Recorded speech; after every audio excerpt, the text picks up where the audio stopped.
Live from the 607, it's the Ocho Duro Parlay Hour, where we're talking everything going on in the world of sports. Join in the conversation on social media with the hashtag ODPH, because here we go.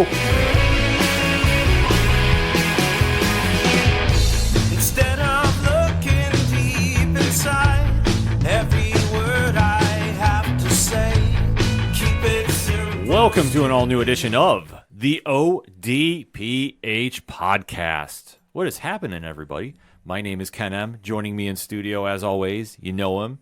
He's the co-host. His name is Padawan J. Let me talk to you. Yeah, and we have some stories to break down in the world of sports. It's been more or less a quiet week, except for some major stories that broke that we definitely have to do a little deeper dive in on. Mm-hmm. But we want to keep that conversation going with everybody. So, Pat, where's everybody headed after the show? ODPHpodcast.com. Right on. If you haven't swung by the website lately, make sure you do, because right there is all the social media links. And we like to talk to everybody after shows, before shows. We like to have that conversation keep rolling throughout the week. So it's always a fun time talking with everybody in the ODPH Society. So when you go there, make sure you're following, liking, subscribing, and keep that conversation moving, because that's what we'd like to do here. Also, remember, check out the TeePublic store.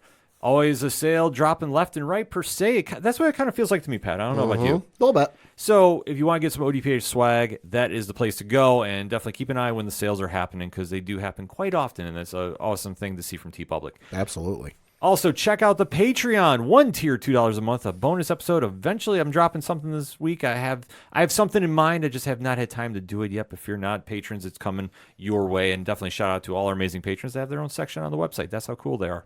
Also, check out the blog section, where we have reviews dropping left and right. Friends of the show, which is under the classified section, such as Nerd Initiative, Dragon Master Games, and the one and only 3FN podcast, killing it right now. Yeah. If you haven't been checking out their latest episodes, they have been really taking the deep dives on movies that you absolutely need to check out, and definitely make sure you're dropping them a subscribe and follow as well.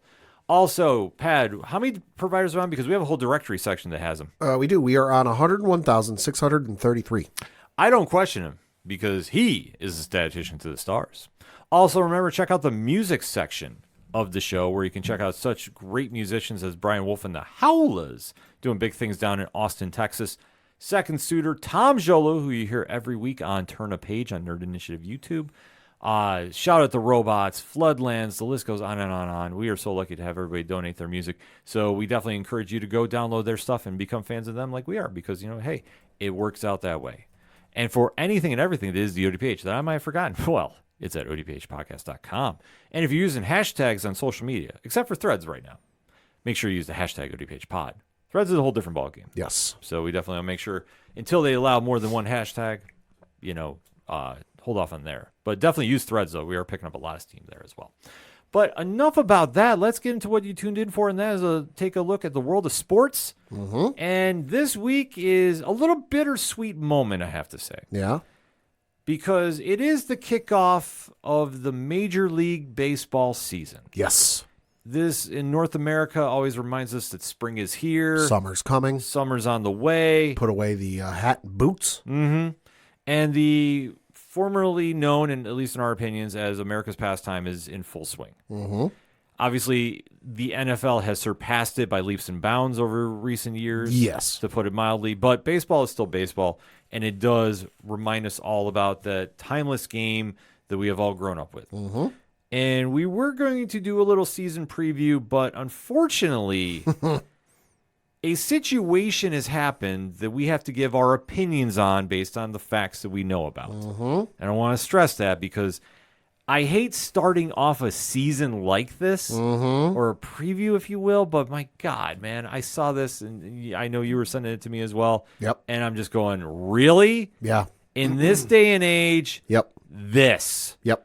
Pad, what are we talking about? We are, of course, talking about the ongoing situation surrounding the allegations, and we have to stress that right now they are still allegations, because there are 3 investigations going on surrounding this, surrounding Shohei Ohtani and his now former interpreter, Ippei Mizuhara. Yeah, this is a very, very messy situation. And convoluted. Yeah, because news broke about this about a week ago. And it was like, wait, what? Yeah, that was my reaction. Because what has the accusations been? So to wind this back a little bit, this first started developing because the thing we have to stress and the thing we have to make known is in the state of California, sports gambling is not legal yet. Right. I'm sure it will be at some point, but as of right now, as of this recording, you cannot legally bet on sports in the state of California. Correct. So somehow or another, the federal government, the FBI, got tipped off to an illegal gambling ring that was taking place in the state of California. And while they were doing their research and looking into this and pulling at all the threads and all the strings surrounding this whole scenario, Shohei Ohtani's name came up because they started looking through bank transfers and whose name was on what. And when it came into regards of the person who I guess you could say is one of the centerpieces of all of this, the bookie, they saw on his wire transfers Shohei Ohtani's name listed on the wire transfers. Mm-hmm. So reporters started finding out about this and picking up on them. The way I've read it is they've known about this and have been working on stories about this since January. Specific dates, I don't know, but that's the one date I've heard consistently over the last week or so is, the reporters have heard about this and been working on stuff since January. My understanding is, and this is according to Ken Rosenthal, Major League Baseball did not find out about this until last week, which is frankly quite astounding. But so they started doing, so the FBI is looking into this gambling ring out in California. They're looking at the bank statements of this bookie and they see Shohei Ohtani's name in there and they see it for multiple wire transfers of $500,000. In total, it was like $4.5 or $4.9 million. It's somewhere in that neighborhood. Right. So the reporters are finding out about this. The reporters are working on their story because this isn't just a story that like you can, write a start, middle, and end, hi, how you doing? Here's the details. All right, goodbye. You got to do your journalistic integrity on this because you're essentially putting your livelihood on the line if you get this wrong. Mm-hmm.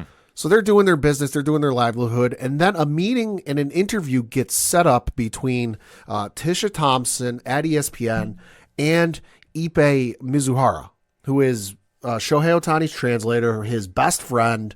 They are 24/7, 365 with each other. It was even reported that, remember a couple years ago, there was the brief baseball lockout? Yeah. He technically, under that lockout, because Ohtani was a player, Ippei was a employee of the club, technically couldn't see each other and interact with each other because the lockout was going on. When he was with the Angels. The Angels fired Ippei, quote unquote, so that they could continue to see each other and hang out with each other. And once the lockout was over, they rehired him back in the same position. That's how close these guys are. So an interview was set up between Ippei Mizuhara and Tisha Thompson at ESPN that lasted 90 minutes. Yo. And basically like, hey, what's going on?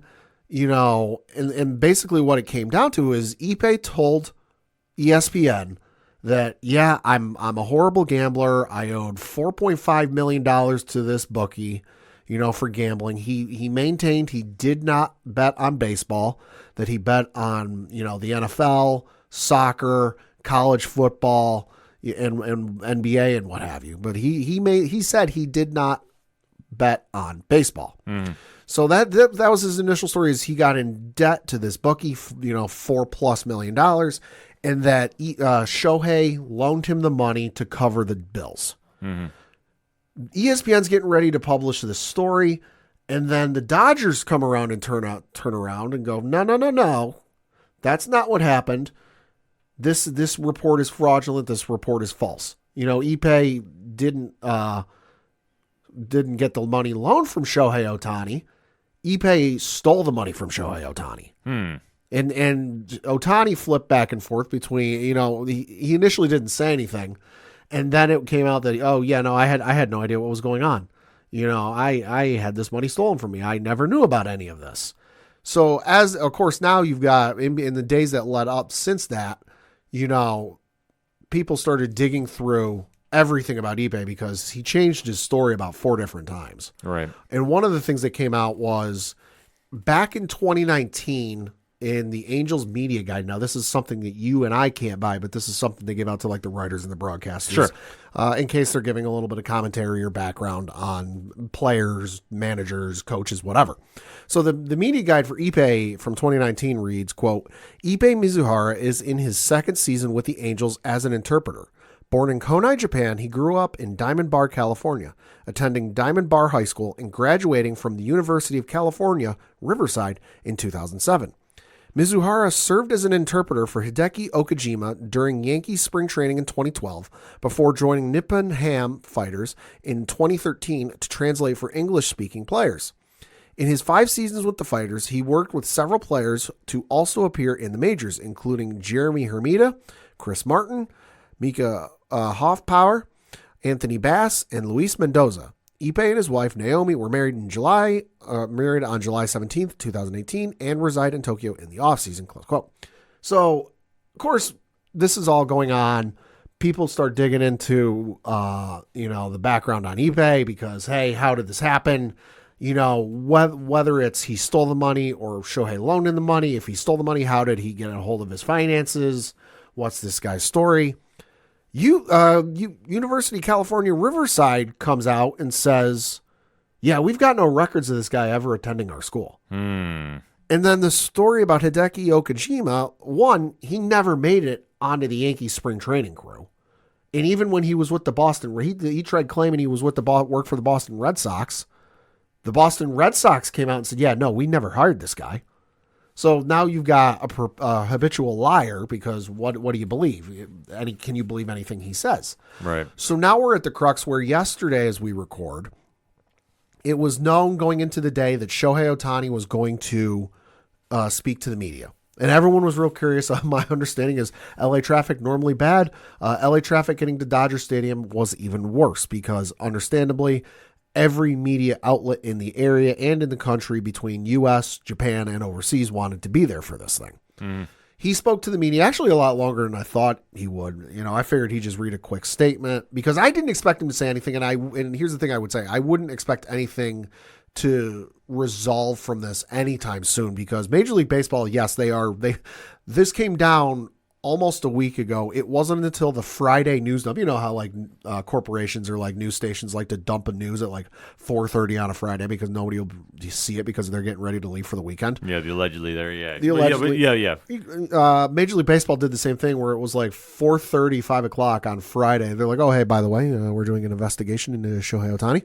So they're doing theirs, but they're obviously going to wait because the FBI is investigating the gambling ring that's going on, which Shohei's name is attached to because ESPN has, according to reports, has seen the wire transfers, totaling multiple wire transfers of $500,000 with Shohei's name on them.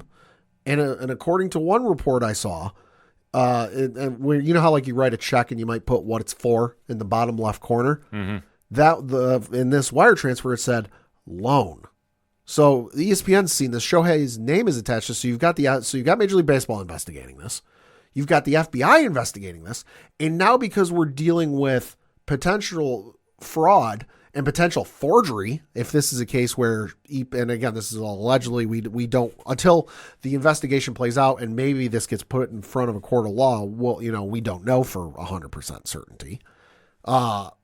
But now because you've got forgery and potential wire fraud involved with this, the IRS is involved. And for those of our international listeners overseas, they're called the Internal Revenue System. They're the ones that handle taxes and basically deal with money.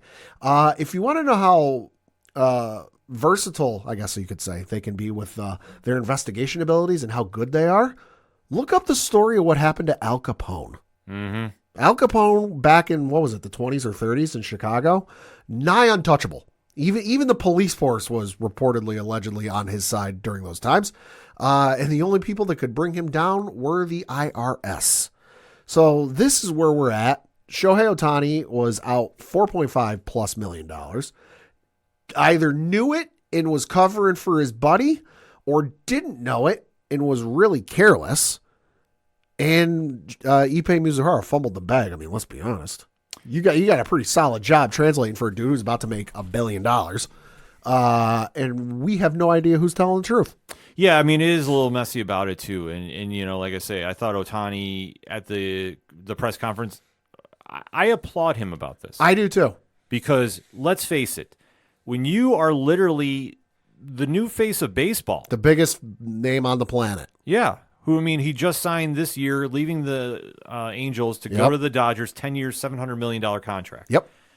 Yeah, and obviously he has grown into that superstar position in the game, and he is most recognized as the face of baseball. He's the modern Babe Ruth. We have not seen a pitcher be able to hit like he can. We've seen some pitchers hit some home runs. High Bartolo Colon for one, right? But in terms of hitting them like he does, and I'm not talking like the height or the distance or just the fact he hit like 40, 50 home runs or whatever the hell it was the last couple of years. We've never seen a pitcher in our lifetimes do that.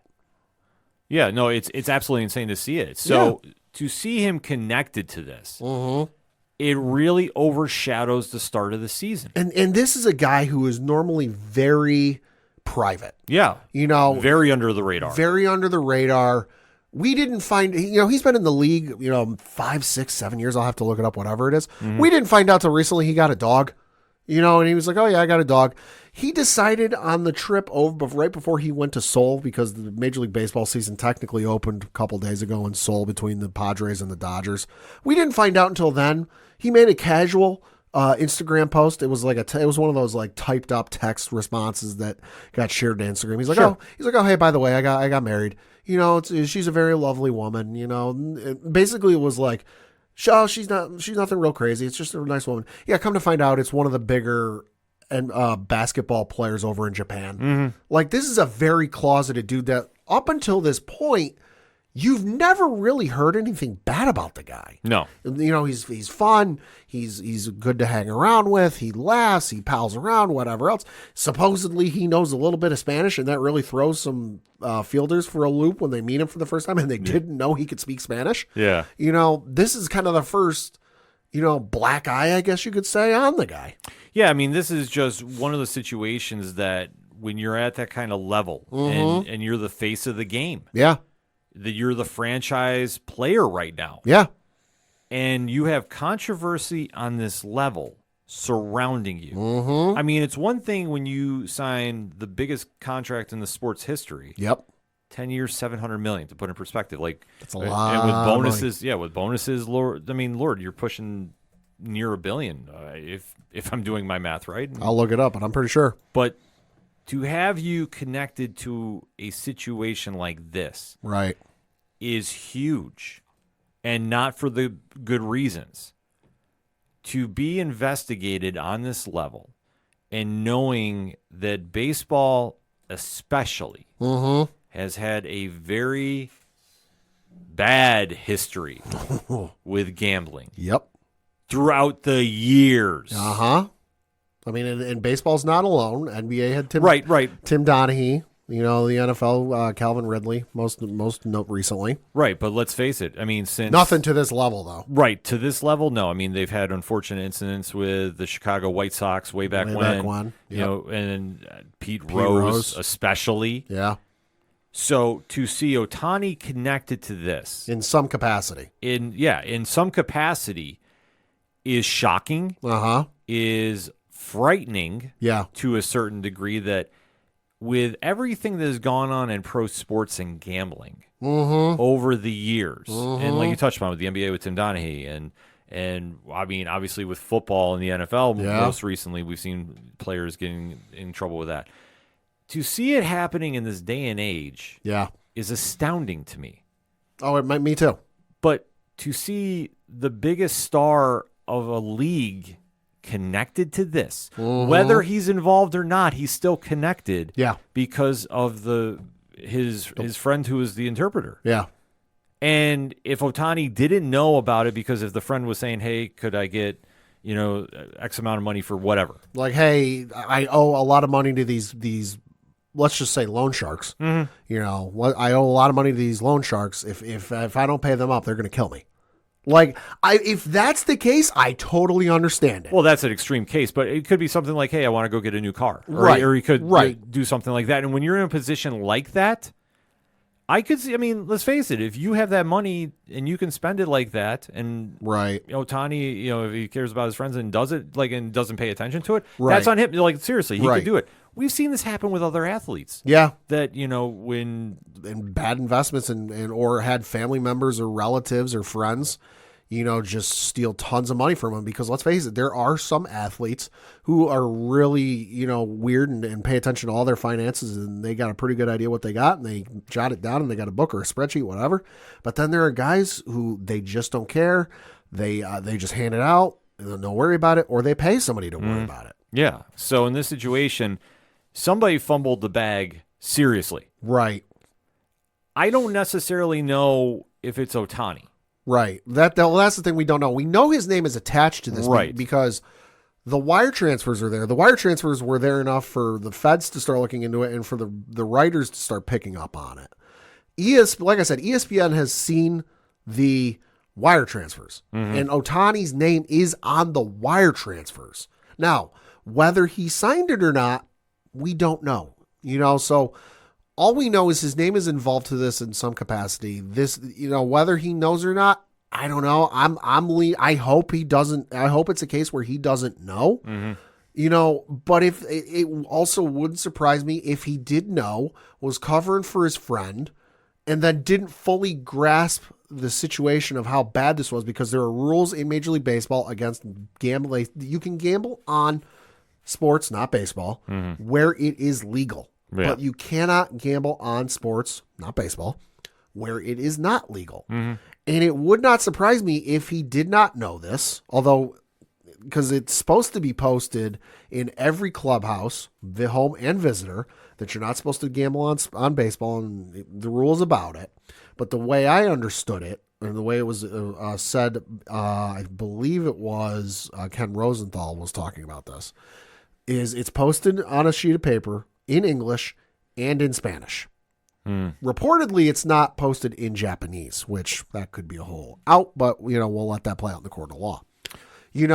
But so I hope it's a case of he didn't know what he was doing in that he was breaking some rules. He was committing potential whatever else with wire fraud and all this other stuff, that he was just trying to help a friend. That his best friend in the world came to him and said, "Hey, I'm in debt a lot of money to these guys. Can you help me out?" Yeah. And he went, absolutely. Because let's face it, there was a report that came out a couple days or maybe a week before this in merchandise and in promotions or whatever you want to call it alone. Ohtani's making like 60 something million this year. He's good. He's got the money. So, for Ippei to come to Shohei and say, "Hey, I need a couple million to cover some gambling debts. I'm in bad." I can see, as close as they reportedly were, and I don't think they're that close anymore. I can see that being the case. But at the same token, with the bookie turning around and the story being that he was using Shohei's name, saying, "Hey, Shohei gambles with me to increase his user base," I guess you could say. Between the bookie lying, in between Ippei changing his story 4 times, it also wouldn't surprise me if Shohei was involved in this. I mean, that's just what we're going to have to wait to see and watch unfold. Like I say, my gut instinct right now, I'm just my opinion. Sure. I do not have any We facts. do not know. No, we want to stress this too. My opinion right now is Ohtani didn't know about it. Okay. And I think the fact that he got up there and addressed the media for as long as he did, Right. that's the telling point. Because if he really knew something about it, Yeah. I feel that he would have got caught saying something and slipping. No, and I feel the same way, just because as somebody who used to lie a lot to his parents growing up, bad grades, other things of the like. When I was trying to hide the truth from them, I would come up with any way, shape, or form to distract them from finding out the truth. When I was open and honest and had nothing to hide, I was an open goddamn book. Yeah. The fact that I expected Ohtani to get up there and go, This is an ongoing legal matter. I've been advised by counsel to not comment. I'm focused on the season and performing well with my teammates. Yeah. Gone. But the fact that he sat up there for 12 or 13 minutes, gave a long and lengthy response, lends me to believe he didn't know what was going on, that he's in the clear. Yeah, to that degree. Right. Like I say, I think it all centers around the interpreter. Right. I think, unfortunately, the amount of times as it stands right now that the story has flipped, Yeah. that is casting a public opinion Yeah. that you're the problem. Yeah. Well, and I know the other thing, too, some people are wondering, well, if it was a case that he stole money, how did he have access to the bank accounts? And there's been a couple of, interpreters over the years who've come out and said that, like, hey, this isn't, something that's very out of the ordinary. There was one interpreter, Daniel Kim. He was an interpreter for 2 different Major League Baseball teams. He said, quote, "When I worked as an interpreter, I had to assist the players on just about every aspect of their daily lives. These include opening bank accounts, taking them to the DMV to get licenses, and setting up utilities. I also carried their checkbooks on the road for clubhouse dues." Close quote. Yeah. So I know some people are going, well, how the hell did he get a hold of Shohei's bank accounts? And to me, I at first I wondered that myself, because that seems oddly suspicious. But learning that basically, and learning over the couple of days that these interpreters are basically babysitters. Yeah. And they take care of these guys 24/7, 365 while they're getting acclimated to a whole new country, a whole new language, and a whole new way of life. Lets me sit there and go, okay, you know what? That starts to make a little bit of sense. Yeah, no, that's what I say. I think it all centers around the interpreter, in my opinion. Sure. I think, depending on how much access he had and how much he was on the up and up with Ohtani, I think that's what's all going to ultimately come out and play out. Right. And I mean, the other thing we don't know, too, is, who else was involved with his financials? Did he have a financial advisor? Was there somebody like him? I can imagine there's like an entire division of folks who are just devoted to him at whatever bank he goes through. But like the fact that none of this didn't take place over the course of a week or a couple days. This was a little lengthy, not years, but a couple of months that this was going on. If he's got a financial advisor or somebody that takes care of his money, that basically when it comes time to maybe monthly or yearly, when it comes time for taxes, goes, all right, hey, here's what you made, here's what you paid, here's what you're going to get, just takes care of everything on the back end. That, like, if he's got something like that, they never caught it. That the fact that $500,000 was being wired repeatedly and the bank never caught it. Like, there's other stuff on the end of this, and I'm kind of sitting here wondering, how did this fall apart? Because I feel like something should have caught somewhere along the way. Well, it might have. I mean, obviously, when you're talking about doing tax time, that might have been. That might have been what triggered everything. That could be. You have to kind of really look at the big picture right now. But what it all centers around right now is Ohtani is going to have this lingering around him. Yeah. And the organization. And the Dodgers are already one of the more popular teams to have on TV, especially with him being on the team this year and them adding Yamamoto from the Japan League over there. Yeah. This is not going to shrink the media pool size any over the course of the year. No, and especially he plays in the second biggest media market on the planet outside of New York. This is going to be a problem for, like I say, not only him, the organization, and the sport itself. Yeah. Because we have to take a look, just super briefly, you take a look at everything that's gone on with the steroid scandal, strikes, and all this. Baseball has declined, in my opinion, from popularity in comparison to other sports. Yeah. Because of stuff like this. Yeah. So now, when you start getting some momentum back. Right, because they were, as of last year, if you just look at ratings were up. Not huge numbers. No, but they were up. They were up. Yeah, the fans were starting to come back. But now when you have your biggest star connected to something like this, this is a problem. Baseball's best hope for this is that, he didn't know the full truth of what was going on and is scot-free from this. The worst case example is he knew, or not even he knew, he was participating in this. Yeah. That Ippei was just the middleman. Yeah, which if that's the case and that comes to light, you're going to see one of the biggest fall from graces. There's already precedent for it. Yeah, that in this modern era, I don't think we've ever seen. Because if he participated in it, whatever happens after that then comes down to what did he bet on, because the rules in baseball are, well, we know if you bet on baseball what happens. Mm-hmm. But what we don't know, because I don't think it's ever happened, or at least not in the modern era, is according to the rules, if you get caught gambling on other sports, your punishment is up to the discretion of the commissioner. Yeah. And to my knowledge, and hashtag ODPH pod, if you can think of something,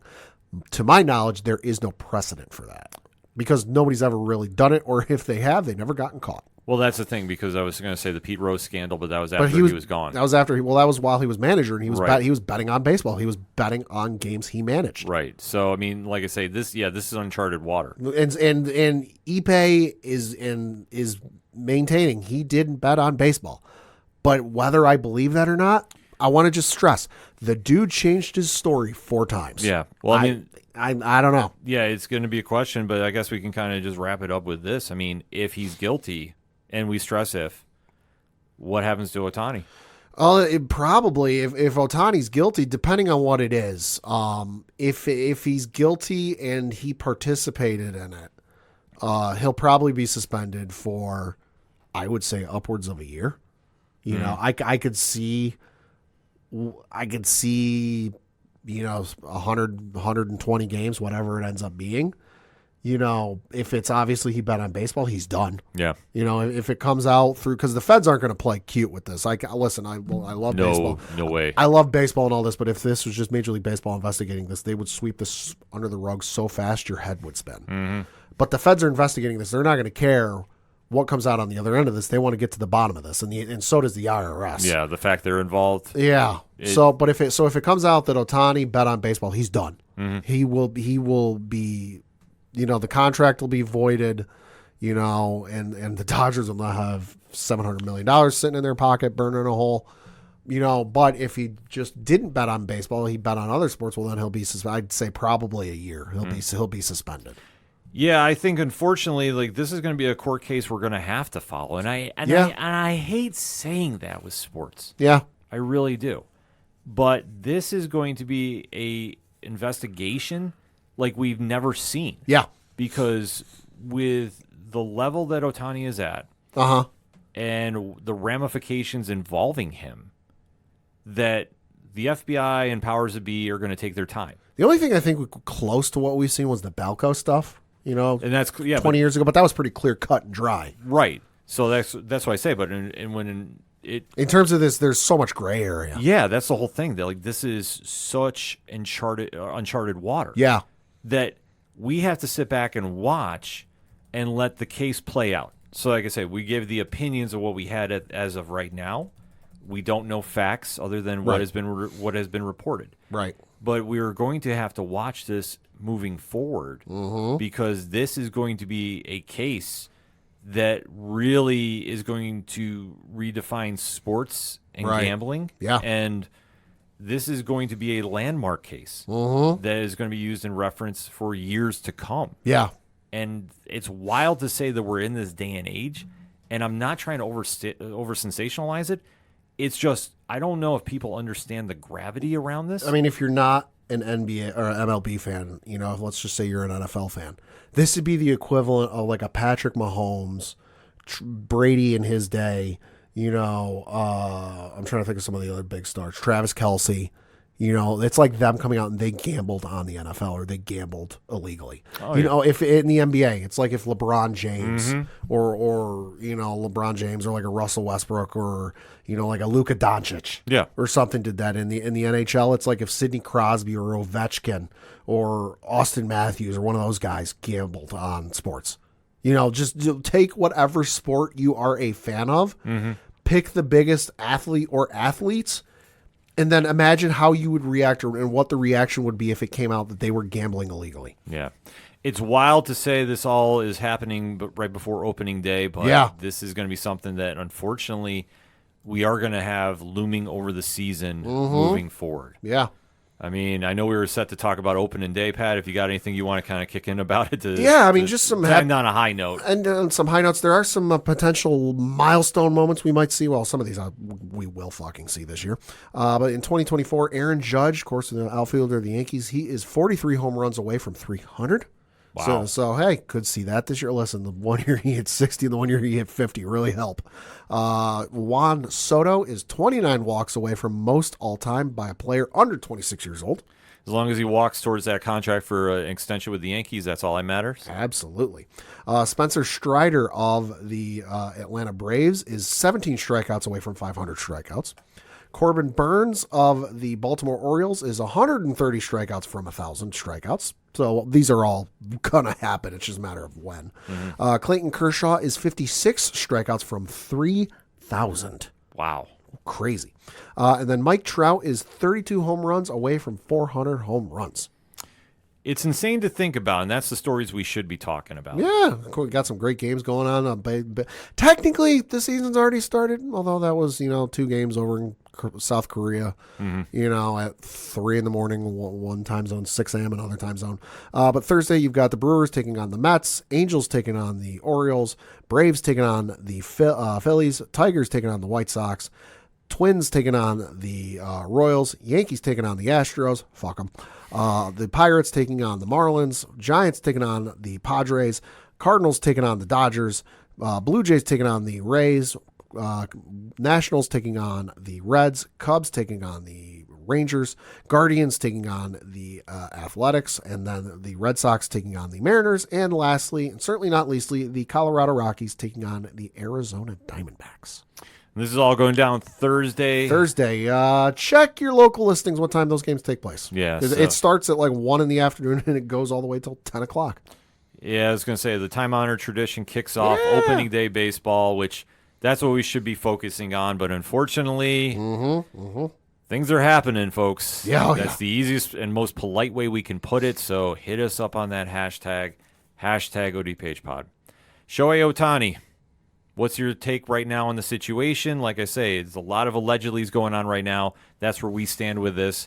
And just to emphasize, like I say, we have gone off what the facts have said. We have given our opinions. We don't know anything specifically. We said in this segment what we knew as of recording. So if you're listening to this in the future, well, they didn't mention X, Y, or Z because, hey, it hadn't happened yet. Check the timestamp. Or things changed. Mm-hmm. So definitely, as we record right now, this is what we know. This is our interpretation of it. This is our thoughts, but we want to definitely hear yours. And how is your team looking going into the season? Definitely, we can have that conversation on social media. Definitely want to hear everybody's teams. Obviously, we're big Yankee fans here at the show. So we'll be talking about that throughout the season. But let us know how your team is doing, unless you're Houston, because Pat does not want to hear it. Fuck you.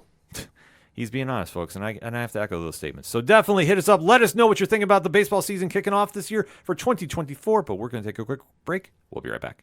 Do not adjust your dial, or your phone, your watch, or whatever the heck you're using to listen to the awesome podcast you're currently listening to. I am the Duke of Nerds, Tyler Mack, and I am here to tell you that being a nerd can be a bit overwhelming, especially after 30.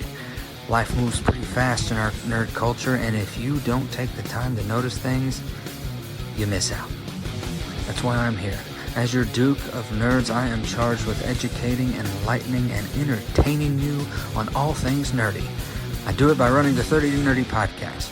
30 to Nerdy is a Badcast company production and currently playing wherever you cast your pod.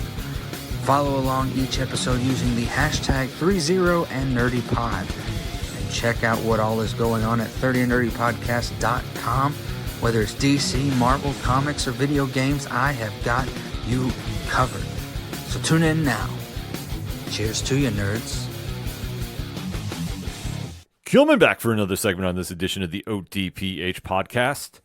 And this week was a loaded one for the WWE. Yeah, it was. WrestleMania is just around the corner. Yes. And we had this date circled on our calendar because Monday Night Raw was returning where, Pat? To Chicago, specifically the Allstate Arena. Right. Where, what was it? They said the exact datage on Monday Night Raw, where like however many months earlier to the day CM Punk made his shocking return to WWE in that same building.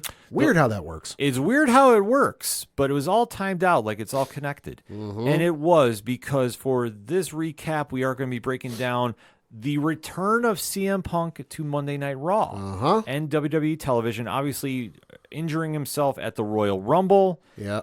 Throwing a little mix into the plans for WrestleMania, because obviously he was scheduled to be a big part of it. Yes. And to see him come back, it was one of the most anticipated shows of the weekend. And this is coming off a strong SmackDown where they've been doing a decent build for Cody versus Roman. # finish the story. I mean, it's been okay. It might crack top 10. Yeah, I would say it's definitely up there. But when you involve one Dwayne "The Rock" Johnson, Hollywood's biggest action star, in the mix, it definitely helps matters. A lot of people are talking about the show. About the only thing missing from Rock being there is beating his opponents with some of his own merch. And I'm talking Zoa and that skincare line he's just started. Give it time. We still have a couple shows before. That's true. Fuck. Yeah, we still have some time for that. But as we break down the show, I mean, obviously everybody was really geared up for the CM Punk promo that happened. It didn't open up the show, which I was not super surprised at. I'll be honest, I was hoping, and I threw this idea out to a buddy of ours, because Drew McIntyre has been the ultimate shit poster on the internet. He has been fantastic. Holy hell, if you haven't seen the video of him at Mindy's bakery, you'll see what I mean. But no, I threw out the idea that, like, listen, we know Punk's going to be there. Open the show with Cult of Personality. Let it linger. And then, oh, wait a minute. It's not CM Punk. It's Drew McIntyre. Yeah. Ultimate heel heat. But now we got Cody to start the show. No, Cody came out obviously addressing what was going on Monday night, or Friday night, I should say. Yep. And that was the whole, he was coming to SmackDown alone and going to confront Roman. And then it got a little messy. Yeah. Because obviously Jey Uso and Seth Rollins came in the mix, along with Jimmy Uso and Solo Sikoa. So they did really kind of play it off about, like, okay, what was going to happen. And Cody gave this very impassioned speech about finishing the story again. And he was going to make, he wasn't going to get screwed over. He was going to make this the time to finally finish. And then somebody crashed the party that we were not expecting. Well, I mean, I wasn't surprised because I remembered that they had announced he was going to be showing up on Raw. I just didn't pay attention to when it was. See, I thought it was going to be last night, and everyone's like, "Oh my god, we didn't expect him to be here." I'm like, "Yeah, we did." I was like, "He announced he was coming back." No, he was announced for the Brooklyn one next week. Which I totally missed the aspect of them saying Brooklyn, and I was like, "Oh, okay." Yeah, but like the moment happened, and I'm like, "Why is everyone freaking out? We knew this." And then they said, "I'm like, oh, okay." And then suddenly The Rock appeared. Which, holy hell! Can we talk about their presentation and their camera work? Absolutely. Because listen. No disrespect to Kevin Dunn. You did a lot of work over the years, good, bad, and otherwise. But the best thing to happen to WWE in the last 10 years on the production side of things has been his leaving the company. My God, that shot with Rock coming out and he's standing on the entryway and his Titantron or whatever you want to call it's going off behind him. And it's like a wide shot. And you got Cody standing in there in the middle with like the singular light on him. And The Rock just off his one shoulder, you could see the two in the same shot, and The Rock standing there waiting. Oh my God, I need that framed. Yeah, no, that was iconic. The one thing they've done, and I'm glad you brought that up, is the production work has really taken a change since Kevin Dunn left. The one shot long camera where they go to follow the wrestler like through Gorilla into the back. Oh my God, brilliant, absolutely brilliant. Love it. And the one thing too, which I don't know if a lot of people picked up on last night.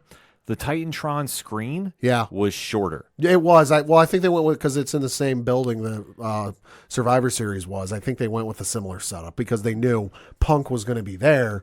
Let's pack the house. Oh, absolutely. But you know what? I think moving forward, they should do that. I agree with that. Listen, I love the giant screen with the giant graphics and the giant everything, but like, I dig the smaller look. Yeah, and it didn't take anything away from the production. Like that was the key thing. Like if they kept the big screen for SmackDown, I'd be okay with it. But for Raw, I think it works better. Do I need to see Drew McIntyre's name in like size 325 font? No. Is it still effective with what they had last night? Yes.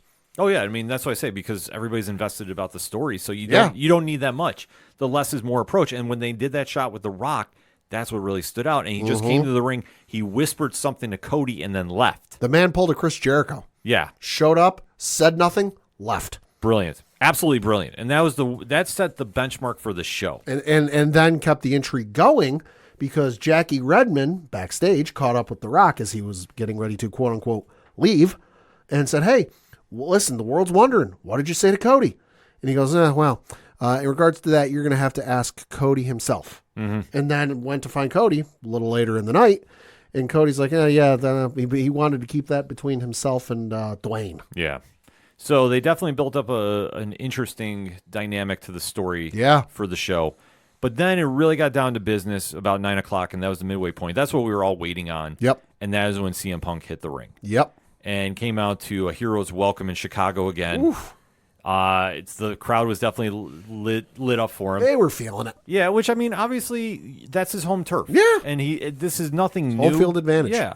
And obviously, if he's going to come out, and we haven't seen him in a while, this is a perfect place to do it. He got in the ring and went vintage Punk. Yeah, he did. And Holy shit. And if anybody was questioning about why, he was such a big deal to come back to WWE, it's this reaction right here. Uh-huh. That love him or hate him, he's good at what he does. Yeah. He's great at what he does, I should say. He's real good on the mic, too. Yeah, so like I say, he will draw ratings. He will get the crowd to react to him. He has the it factor. This is why it was so detrimental to lose him from AEW. Was on screen for what? Maybe like 15, 20 minutes or so. Set up multiple storylines. Oh, yeah.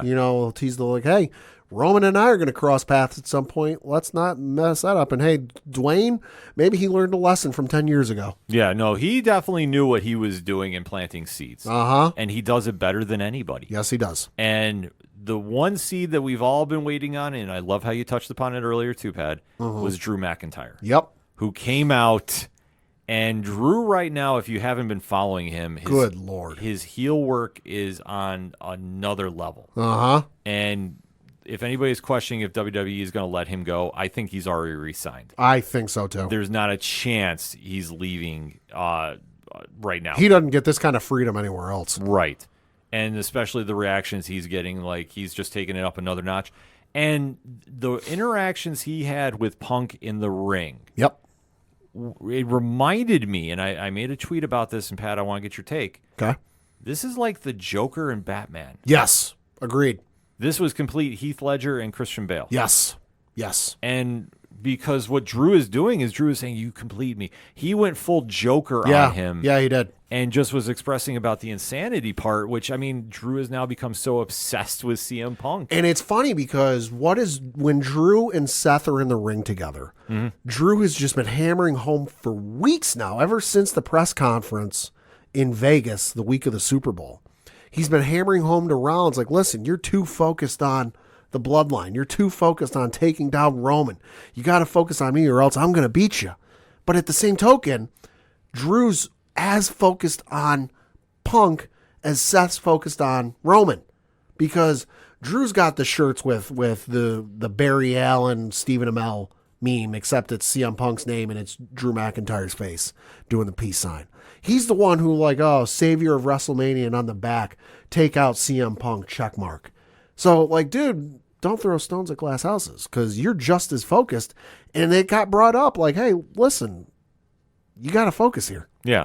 No, it was brilliant about how the setup was here. Yeah. The only thing that I knew really drew a reaction, more so than I thought it was going to, was there was a line by CM Punk. Uh-huh. And when Drew was getting referred to as the chosen one, Punk goes... As soon as Chosen One was uttered with Punk in the ring, I went, oh, no. Yeah. I knew where this was going. This got set up.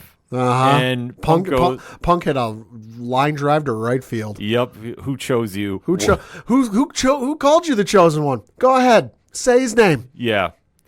That was such an incredible on the fly. Drew almost broke. Oh, well, yeah. I mean, you could see him. He's like, oh, shit. I didn't expect that. No, he set that one up perfectly. Yeah. And it was one that really caught fans off guard. Uh-huh. And me, I thought it was brilliant. Oh, it was amazing. I thought it was brilliant. I was like, there was no chance in hell, pun intended, that person's name was going to get said. Hell no. There's no chance. So Punk knew he had him there. Yeah. But you know what? To Drew's credit, and Well, this and goes... Punk was probably of the opinion, what are they going to do? Suspend me? Oh, yeah. I'm already out. Well, that's the whole thing. Punk knows he can get away with a lot. Uh-huh. And I'm sure, I guarantee you this, I'm sure he ran the line by Triple H. Oh, I guarantee you, Yeah, yes. and Triple H is laughing all the way in the back there. Uh-huh. Because, let's face it, we know that person is no longer involved with the company. Correct. He's not going to get mentioned on TV. Nope. But people know who he is. Uh-huh. And you can't if escape you know, it. If you know enough of the history, you know who it is. And even if you don't, you stick around on the internet long enough, somebody will explain it. Mm-hmm. So it made perfect sense to do it. And Yep. I thought it was brilliant to say it, because that's what Punk does, is he walks that fine line of breaking kayfabe like nobody else. Albeit, though, Drew held his own. Yes, he did. Drew had some great punchlines in there. In fact, He goes to sit on the commentary table. He's knocking over the monitors. He's knocking off the cover. The cameraman's coming around for a better shot, so he's not filming his back. And Drew looks at the camera guys. Don't film up my skirt, you perv. yeah. But I Sorry, thought Kilt. I thought his best line though was, "You don't do drugs, you don't drink, but you spend all your time in rehab." Uh-huh.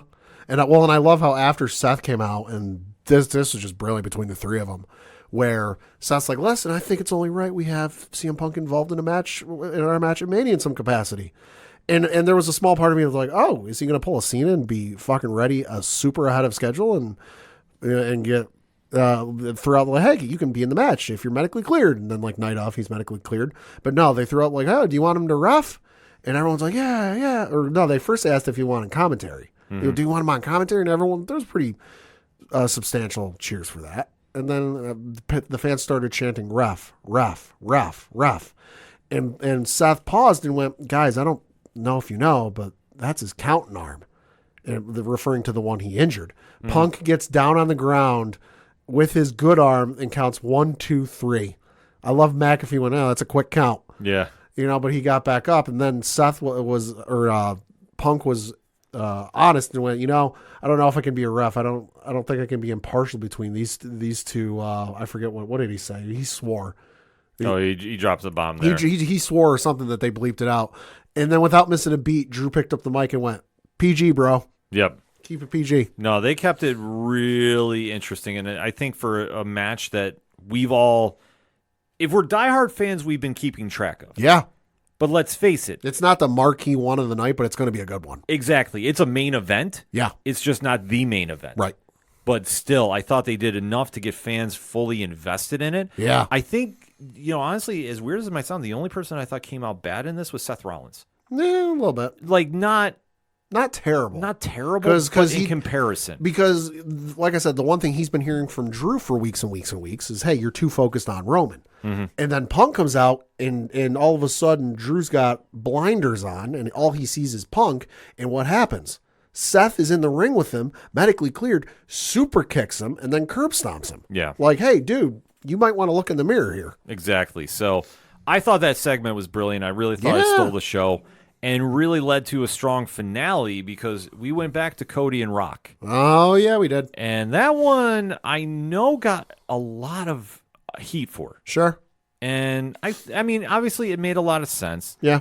Because with what was going on with Cody getting beat up by The Rock, and this is more following up about the Rock concert and the promos The Rock has been doing, really laying it in personally, which I know some fans have been very skeptical of. Yeah. But I have to remind people about this, though. The Rock is from that Attitude Era. Yes, he is. This is something for him that is natural. Yeah. And in that time period, if you talk to an Austin, you talk to anybody that was a superstar in that era. Yeah. This is secondhand. Yeah, it is. So this is not so controversial. Right. That it goes all over the place. Well, you know what it reminded me a little bit of in regards to Rock beating up Cody?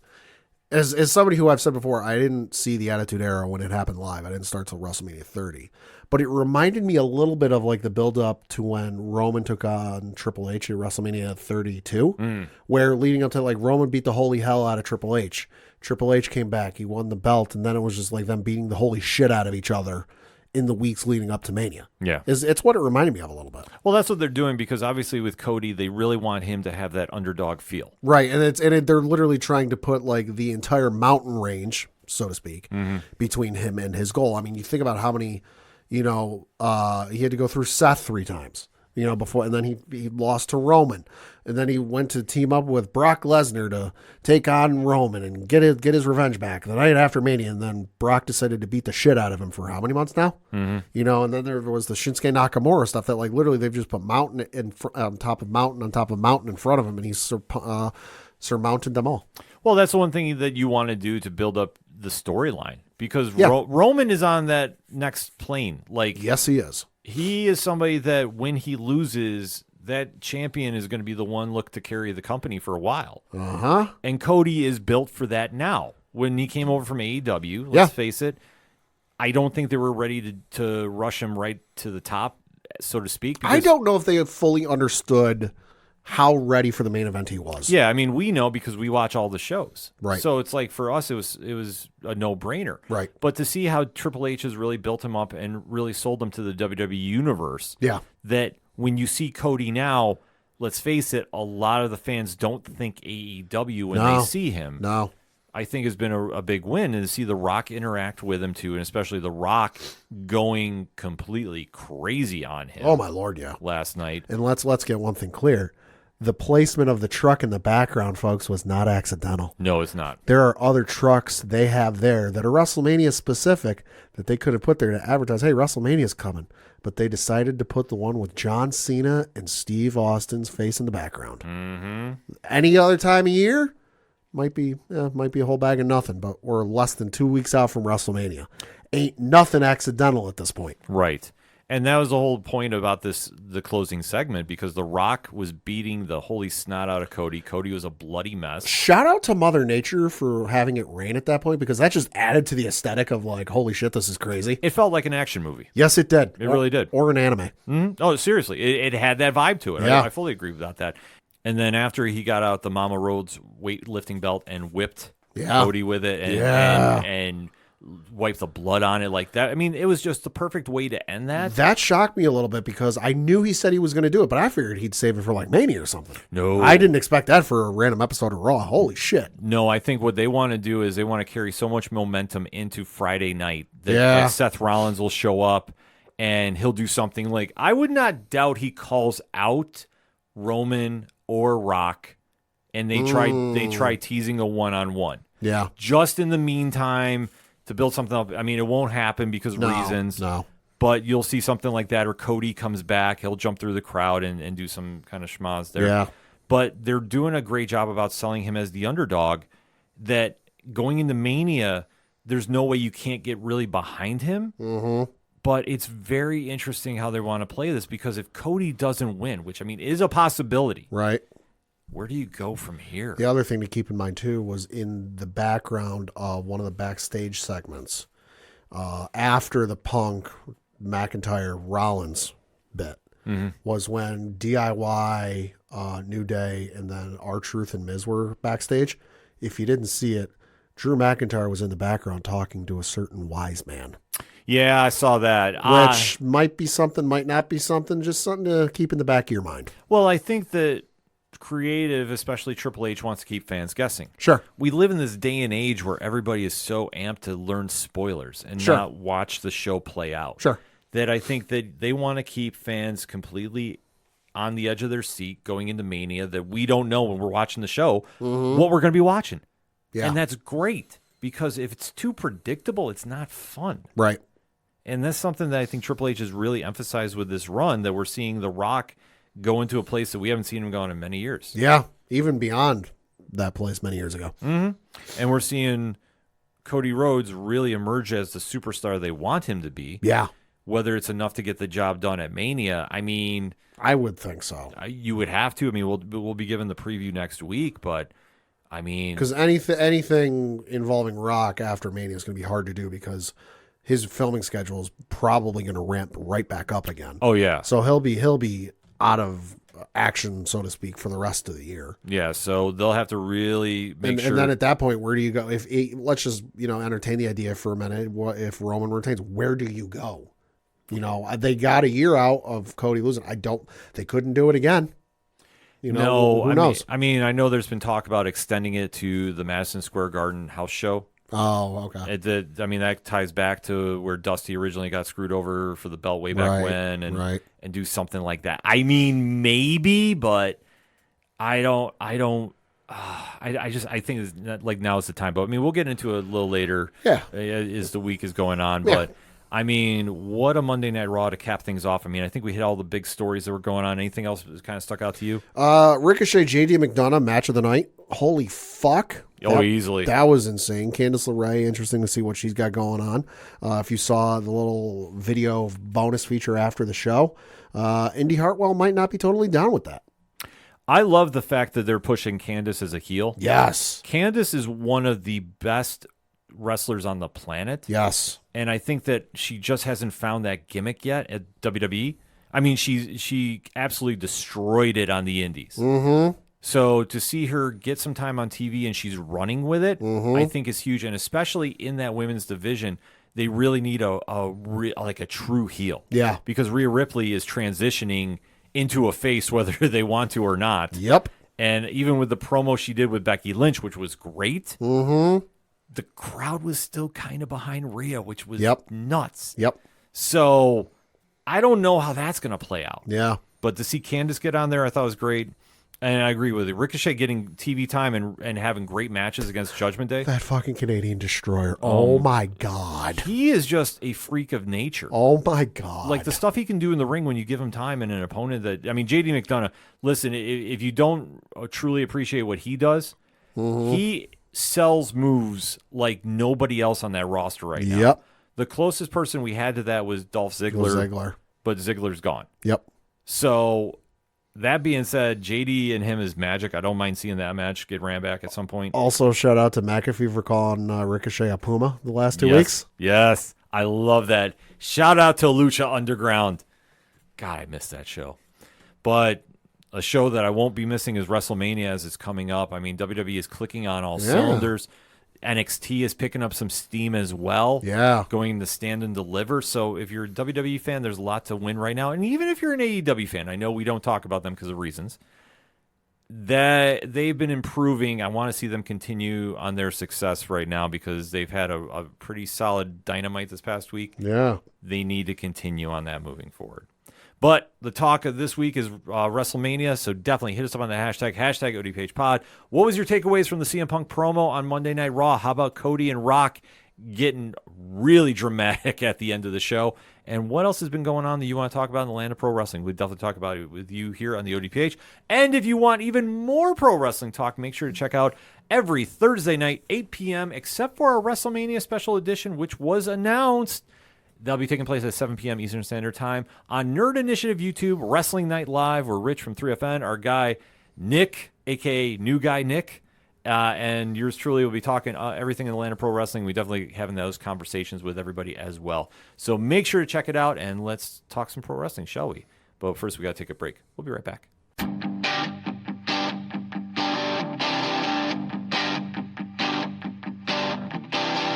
This is Tom from Tom Joe Lou, This is Matt from Sideroom Sounds. and you're listening to ODPH Podcast. Wanna go where no one knows my name, to the desert, the oceans, or the plains. 'Cause I wanna. Coming back for the final segment on this edition of the sports edition of the ODPH. That's a mouthful, so I'll let Pat take it away. Yeah, I got just a local minute this week to talk about. And of course, coming up very shortly here next week, Friday specifically, as we record, is the start of the baseball season here in Binghamton. Rumble Ponies Baseball is back. They're opening the season at home for a 3-game series against New Hampshire. They have games on Friday, April 5th, 6:35 p.m. Eastern, Saturday, April 6th, at 1:05 p.m. Eastern, and then Sunday at 1:05 p.m. Eastern. A couple promotions they got going on, obviously. The Friday game is the first game of the season, so it will be a fireworks game as well. Then you've got they're going to be giving out magnet schedule giveaway. This will help you keep track of games if you want to go to a game this year. Also should note, singing the national anthem on opening day is going to be Alyssa Crosby. Oh, okay. Who is a local, Binghamton local, who was on Team Reba from this season of The Voice. So she will be singing the national anthem there. Then when it comes to Saturday, it is Trapper Hat giveaway. The first 1,000 fans in attendance will receive a Trapper Hat to keep you warm in the colder weather. So definitely got that going on. It is also a downtown doubleheader. A little tease of the Binghamton Black Bears, but this says home run goal. The Binghamton Rumble Ponies and Binghamton Black Bears are teaming up for a downtown doubleheader. Get a ticket to the Binghamton Black Bears game and Rumble Ponies game for a package deal. And then Sunday is Kids Eat Free Sunday. So this one, it says, every Sunday, kids eat free at the ballpark thanks to our friends at McDonald's Mac Clark. All children 12 and under will receive a voucher for a hot dog and small soda. And then it is also Senior Stroll Sunday. So it says every Sunday at Marabito Stadium is a home instead in Senior Stroll Sunday. All fans 60 and older can take advantage of discounted ticket specials at the Visions Federal Credit Union starting gate box office. For the first 30 minutes that gates are open, all fans can take a stroll around the warning track. So definitely got that going on. And like I said, that starts on Friday, April the 5th. Baseball season almost here.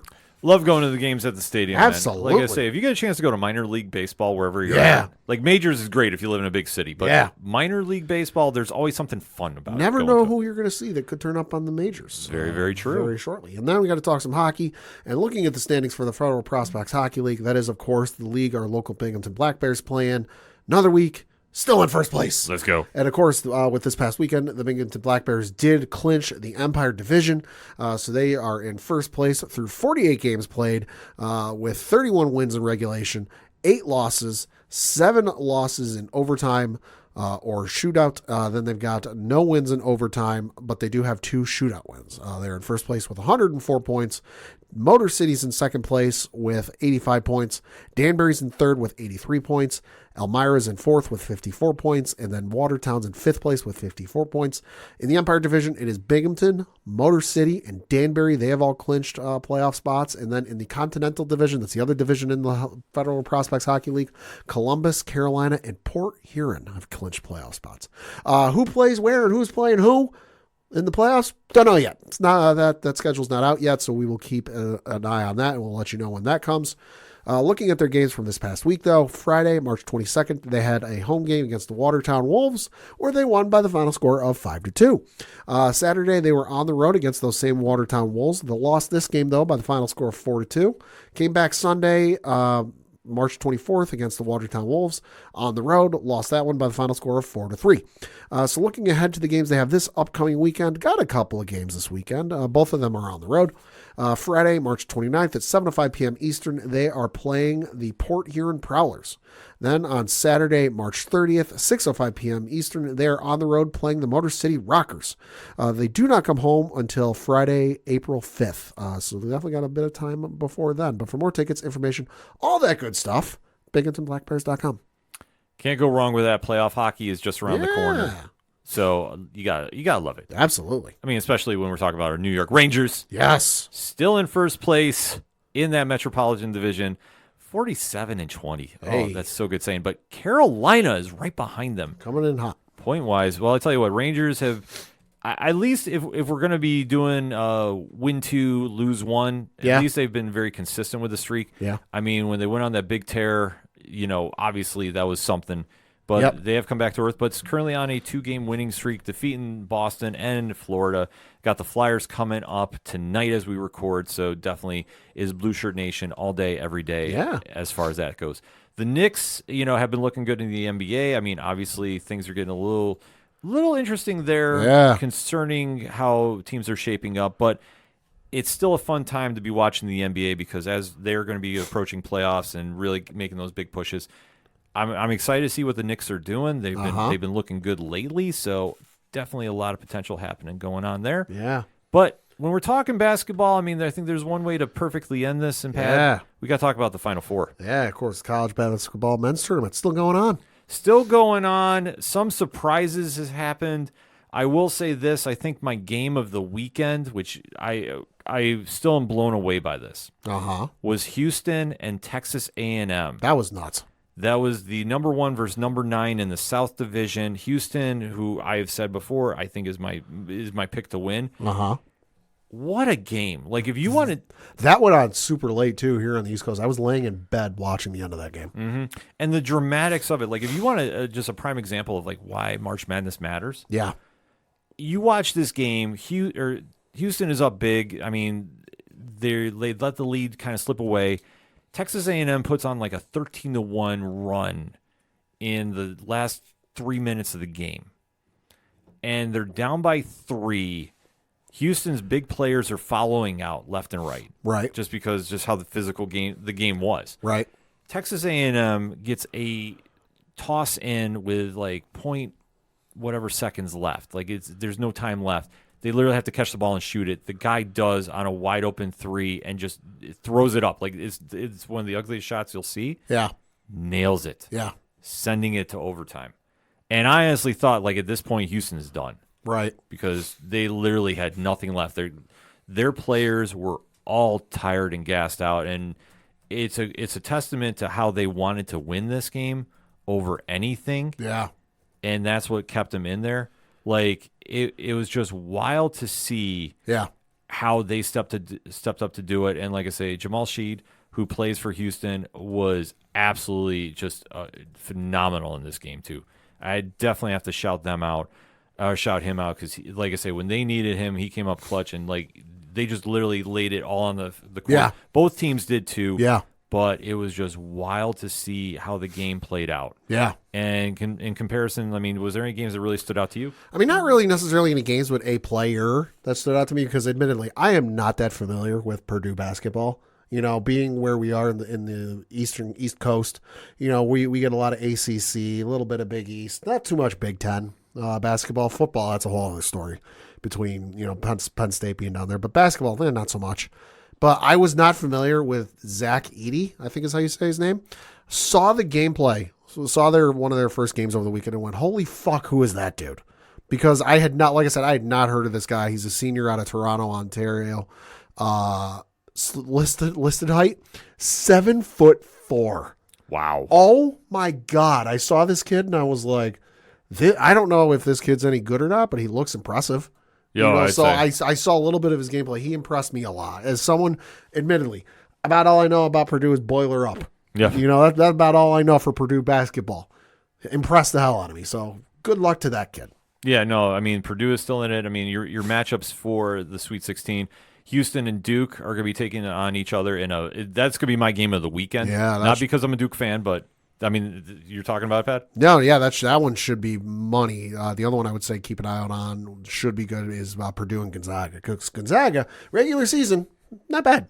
When it comes to tourney, though, usually pretty good. Gonzaga put on a statement win against Kansas. Oh, yeah, they did. That was embarrassing.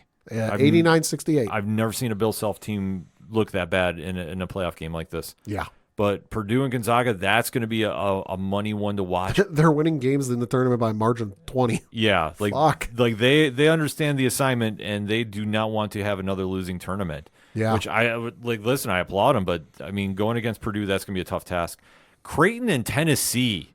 Well, we know one person who's rooting for that game. Yeah, I would expect. I have been getting messages from the king of the nerdy South. Looked it up. Gonzaga, Purdue. Purdue is favored by 5.5. Ooh. Well, I mean, like I said, you're going to see a lot of those close margins in this one. Yeah. I don't think there's any real big Cinderellas. I mean, you can argue Clemson and Arizona. Clemson's Creighton to a certain degree, I would say. Well, Creighton was the third seed. I know they're 3, but do you really expect Creighton to go that far? No, I didn't. I mean, they're flying under the radar, but they've looked great in the games. I mean, I thought Oregon was going to take that one until late, right. But Creighton did what they do. Like I say, when I caught the game, I should say, 'cause that one there's a lot going on this weekend. There's a lot going on. Yeah, but Clemson, Arizona, North Carolina, and Alabama. Boy, that's 2 of your favorite teams to root for. Yeah, that's what I say. I'm cheering for whoever's coming out of the other side of the bracket. Double elimination? Like, listen, I'll be happy with that. And then Illinois and Iowa State, and then UConn and San Diego State. So, I mean, we got some fun basketball this weekend.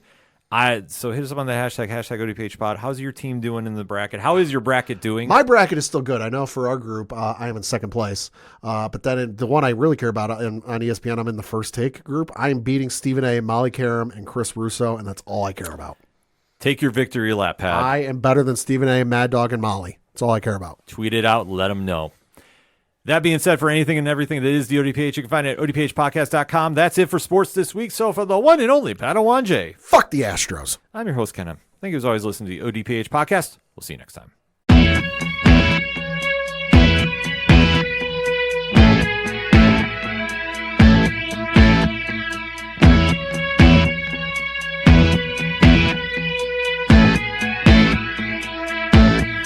It's such waste of time swiping left and swiping right on people you could know.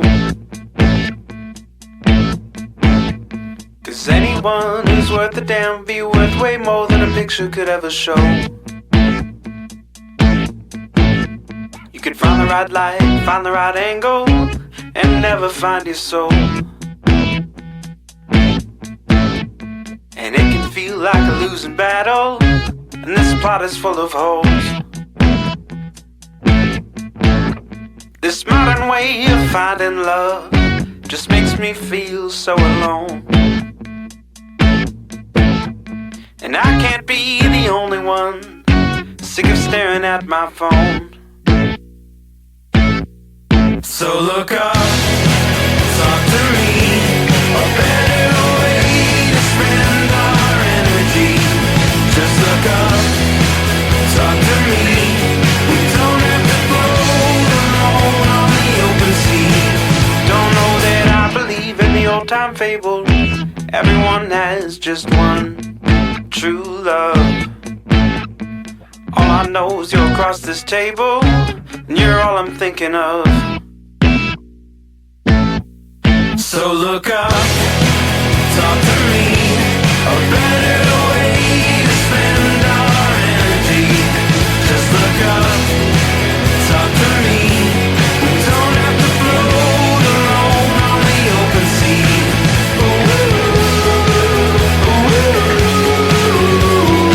Talk to me.